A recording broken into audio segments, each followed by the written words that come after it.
Isu tentang Abdul Wahab bin Abdul Rahman Al-Afriqi di abad kedua dari kelompok komunitas Khawarij yang menganggap kelompoknya saja yang paling benar, di luarnya sesat seluruhnya, yang mengkafir-kafirkan orang, membidah-bidahkan orang pada abad kedua Hijriah, bukan Syekh Muhammad bin Abdul Wahab At-Tamimi yang ada di Hijaz. Lalu orang-orang muslimin di seluruh dunia termasuk di Indonesia berhasil dibakar dan disulut dengan isu Wahabi yang disematkan kepada Saudi, disematkan kepada imam-imam yang memimpin di Masjidil Haram, di Masjid Nabawi. Disematkan istilah Wahabi ini kepada ulama-ulama yang bersumber dari Saudi. La haula wa la quwata illa billah. Ternyata istilah Wahabi yang harusnya di abad kedua yang muncul itu, si Khawarij itu, ini yang dihidupkan dan disematkan kepada Syekh Muhammad bin Abdul Wahab. Dan ini tidak benar, ini batil.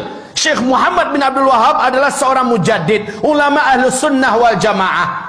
Lihat seluruh bacaan-bacaan yang ditulisnya, lihat seluruh gubahan-gubahannya, lihat seluruh penyampaiannya, sama dengan yang ada pada umat Islam pada hari ini.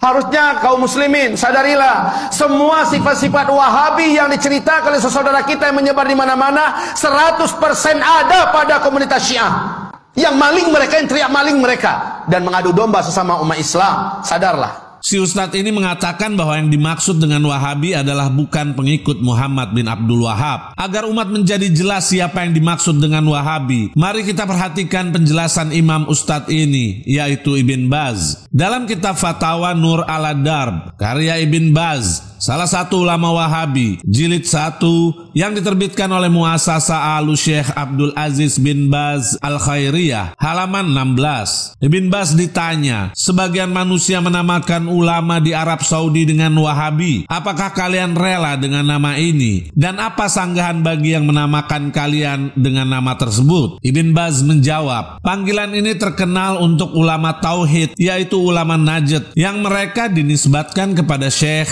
Imam Muhammad bin Abdul Wahab.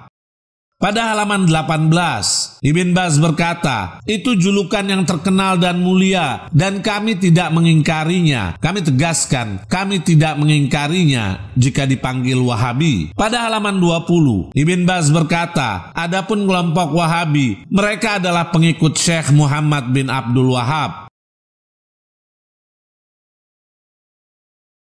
Memang bukan rahasia lagi bahwa kebohongan bagi kaum Wahabi merupakan karakter mereka untuk menutupi yang dianggap sebagai aib. Justru malah Syiah yang dituduh menjuluki mereka Wahabi. Kenapa Anda harus malu dengan julukan yang telah diakui dan dibanggakan oleh imam Anda sendiri, wahai Wahabi? Dan Ustadz Wahabi ini memuji serta menganggap Muhammad bin Abdul Wahab sebagai seorang mujaddid, yaitu pembaharu. Sekarang mari kita lihat bagaimana pribadi Muhammad bin Abdul Wahab di hadapan ayahnya sendiri, yang mana dia telah mewanti-wanti kepada muslimin di zamannya untuk waspada terhadap ajaran menyimpangnya, sebagaimana disebutkan dalam kitab berikut. Dalam kitab Suhubul Wabilah, karya Muhammad bin Abdillah An-Najdi, salah satu ulama Ahlus Sunnah, jilid 1 yang diterbitkan oleh Muasasa Ar-Risalah, halaman 675 sampai 680. Muhammad, yaitu bin Abdul Wahab, membaca pelajaran fikih di hadapan ayahnya sampai kalimat dia, yaitu Abdul Wahab, wafat pada tahun 1153 Hijriah. Dia adalah ayahnya Syekh Muhammad yang memiliki dakwah yang telah tersebar keburukan dakwahnya di alam semesta. Tetapi di antara keduanya ada pertentangan besar. Hanya saja Syekh Muhammad tidak menampakkan dakwahnya kecuali setelah kematian ayahnya, dan telah mengabarkan kepadaku, yaitu kepada penulis kitab, sebagian orang yang aku temui dari sebagian orang yang pakar ilmu tentang sosok yang sezaman dengan Syekh Abdul Wahab ini. Sesungguhnya dia murka besar terhadap putranya yang bernama Muhammad, dikarenakan dia, yaitu Muhammad, tidak ingin mempelajari fikih seperti para pendahulunya, dan dia berfirasat, yaitu firasat ayah kepada anaknya, akan terjadi sesuatu darinya, yaitu dari Syekh Muhammad. Lalu dia berkata kepada orang-orang, apakah yang kalian lihat dari kejelekan yang telah dilakukan Syekh Muhammad? Sesungguhnya Allah telah mentakdirkan sesuatu terjadi, maka terjadilah. Begitu juga putranya Abdul Wahab yang bernama Sulaiman Sulaiman, saudara dari Syekh Muhammad. Dia adalah orang yang menolak dakwahnya Syekh Muhammad dan membantahnya dengan bantahan yang baik melalui ayat-ayat dan hadis-hadis Nabi. Dikarenakan dia, Syekh Muhammad, ditentang, maka dia tidak menerima selain keduanya, yaitu Ibn Taimiyah dan Ibn Qayyim. Juga tidak menaruh perhatian pada orang alim manapun, baik yang terdahulu atau alim kontemporer yang ada selain dari Syekh Ibn Taimiyah dan muridnya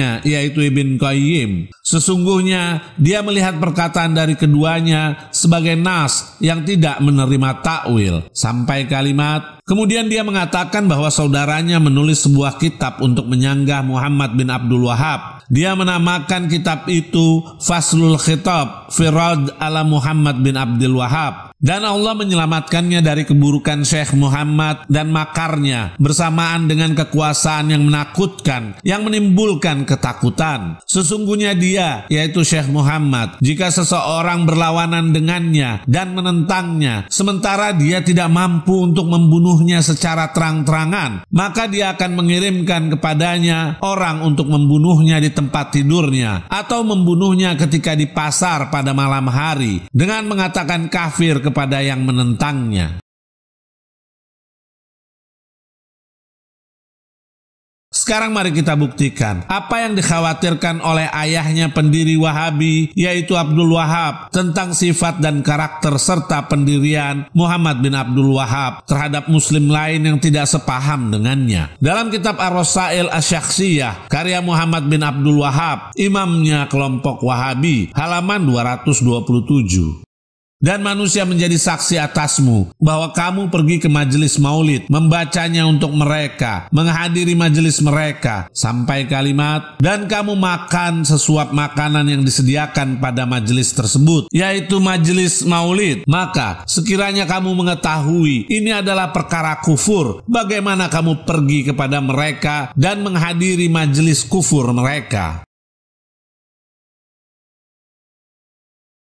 Ini adalah pernyataan keji dari pendiri Wahabi, yaitu Muhammad bin Abdul Wahab, yang menyatakan bahwa yang membaca maulid Nabi dan yang menghadiri serta menyambut maulid Nabi SAW serta memakan sesuap makanan yang disediakan pada majelis tersebut, Muhammad bin Abdul Wahab menyatakan kafir. Kami yakin Ustadz Wahabi yang teriak-teriak ini tidak pernah mendengar apa yang dinyatakan oleh imam kesayangannya tersebut. Dalam kitab yang sama, halaman 147, Muhammad bin Abdul Wahab berkata, adapun perkataan para ulama telah disebutkan dalam kitab Al-Iqna di dalam bab hukum murtad. Kesepakatan semua mazhab bagi siapa yang menjadikan antara dirinya dengan Allah sebuah perantara, yaitu wasilah atau tawasul, yang dia menyerunya, maka dia dihukumi kafir, murtad, halal harta dan darahnya. Kami tegaskan, orang yang melakukan tawasul kafir, murtad, halal harta dan darahnya. Inilah pernyataan yang menyeramkan dari seorang ulama yang dibanggakan oleh Ustadz Wahabi ini. Dalam kitab Ad-Durarus Saniyah karya Abdurrahman An-Najdi, salah satu ulama Wahabi, jilid 10, cetakan kelima tahun 1995, halaman 51. An-Najdi berkata, Muhammad bin Abdul Wahab mengatakan, saya beritahu kalian tentang diri saya. Demi Allah yang tiada Tuhan selain Dia, sungguh saya telah menuntut ilmu, dan orang yang mengenal saya meyakini bahwa saya memiliki pengetahuan. Pada waktu itu saya tidak mengetahui makna la ilaha illallah dan tidak mengenal agama Islam sebelum kebaikan yang telah Allah karuniakan ini. Demikian halnya dengan para guru saya, tak seorang pun dari mereka mengenal itu. Maka barang siapa dari kalangan ulama al-arid yang mengaku bahwa ia mengetahui makna la ilaha illallah, yaitu tiada Tuhan selain Allah, atau mengetahui makna Islam sebelum waktu ini, atau mengaku bahwa gurunya mengetahui hal tersebut, maka ia telah berbohong dan berdusta, serta menyesatkan orang-orang dan memuji dirinya sendiri dengan apa yang tidak dimilikinya. Dari pernyataan Muhammad bin Abdul Wahab di atas tadi, jika terdapat kelompok muslimin yang mengakui bahwa mereka mengetahui makna la ilaha illallah selain Muhammad bin Abdul Wahab dan pengikutnya, maka dia telah berdusta. Dengan kata lain, muslimin harus belajar tentang tauhid kepada kelompok Wahabi. Karena itu, terdapat pernyataan dari ulama Wahabi yang satu gerbong dengan ustadz ini tentang kedudukan Muhammad bin Abdul Wahab. Dalam kitab yang sama, jilid 14, halaman 375. Berkata Abdurrahman An-Najdi, tidaklah pantas bagi seorang pun untuk menyimpang dari jalan Alu Syekh, yaitu keturunan Muhammad bin Abdul Wahab, dan menentang apa yang mereka tetapkan di dalam pokok agama. Karena itulah jalan yang benar. Barang siapa yang menyimpang darinya, maka dia telah menempuh jalan penghuni neraka Jahim. Kami tegaskan, yang menyimpang dari jalan Muhammad bin Abdul Wahab, dia adalah penghuni neraka Jahim.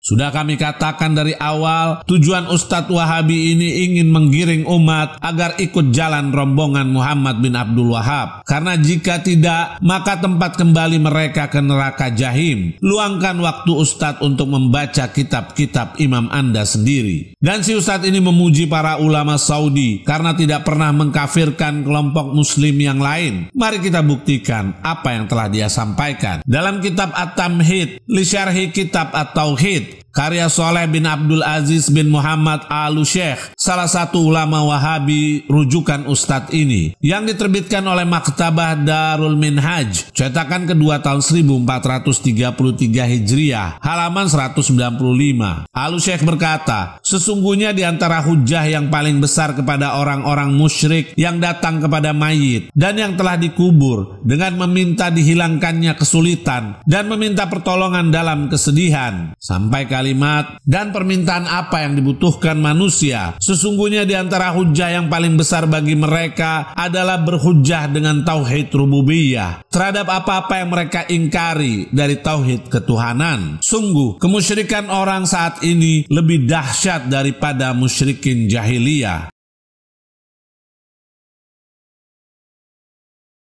Penilaian Alu Syekh sangat mengherankan, sebab tidak ada seorang muslim pun yang mengatakan bahwa kami menyembah kuburan. Akan tetapi, mengapa julukan musyrik ini diberikan kepada orang-orang yang tidak sependapat dengan pandangan mereka? Karena itu sudah kami katakan, jangan percaya dengan Ustadz Wahabi yang jerit-jerit ini. Dalam lidah, dia bisa bersilat, namun dalam kitab-kitabnya tidak dapat dipungkiri. Dalam kitab Majmu' Fatawa Ibn Baz, salah satu ulama Wahabi, jilid 2, yang diterbitkan oleh Darul Qasim, cetakan pertama tahun 1420 Hijriah, halaman 391. Ibn Baz berkata, tidak diragukan lagi bahwasanya orang yang meminta tolong melalui Rasulullah atau selainnya seperti para wali, para nabi, para malaikat, atau juga jin, sesungguhnya mereka melakukan itu semua karena berkeyakinan bahwa yang diminta pertolongan itu mendengar doanya, dapat menuntaskan hajatnya, dan mereka mengetahui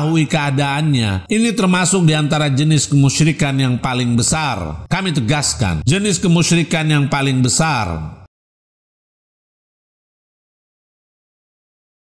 Lagi-lagi, label musyrik disematkan kepada kelompok muslimin yang mayoritas, terutama di negeri tercinta Indonesia ini, oleh imam besar Ustadz Wahabi ini. Dalam kitab Al-Irsyad ila Sahihil I'tiqad, karya Soleh Al-Fuzan, salah satu ulama Wahabi, cetakan tahun 1990, halaman 108 sampai 109. Al-Fuzan berkata, dan nas-nas sifat termasuk ayat muhkamat dan bukan mutasyabihat, sampai kalimat yang mengingkarinya hanyalah pelaku bid'ah dari Jahmiyah, Mu'tazilah, dan Asy'ariyah, yaitu yang sebagian besar muslim di Indonesia adalah pengikutnya. Mereka mengikuti metode kaum musyrikin Quraisy. Kami tegaskan, mereka mengikuti metode kaum musyrikin Quraisy yang menentang Allah dan mengingkari nama-namanya. Masih banyak lagi pernyataan dari kelompok Wahabi ini tentang kekafiran dan kemusyrikan terhadap orang-orang yang berbeda keyakinan dengan mereka. Namun anehnya si Ustadz Wahabi ini melemparkan perkataan keji tersebut kepada kelompok lain. Setelah ini semua, masihkah para pemirsa mempercayai kelompok yang selalu berpura-pura toleransi kepada mazhab atau sekte yang lain dalam Islam? Satu hal yang perlu kita ingat bersama, manusia termulia, kekasih Allah, yaitu Rasulullah Sallallahu alaihi wa alihi pernah bersabda di dalam hukum mengkafirkan orang lain. Dalam kitab Sahih Al-Bukhari yang diterbitkan oleh Dari bin Katsir, cetakan pertama tahun 2002, halaman 1514, diriwayatkan dari Abu Dzar bahwa dia mendengar Nabi Sallallahu alaihi wa alihi bersabda, "Tidaklah seseorang melempar tuduhan kepada orang lain dengan kefasikan dan tidak pula menuduh dengan kekufuran, melainkan yaitu tuduhan itu akan kembali kepadanya jika saudaranya tidak seperti itu." Kami sarankan kepada para pemirsa agar hati-hati dengan ustadz ini, karena dia ingin membungkus akidah nyelenehnya di hadapan muslimin yang lain, sehingga dia harus memuji Wahabi agar dapat diterima oleh masyarakat Indonesia pada khususnya.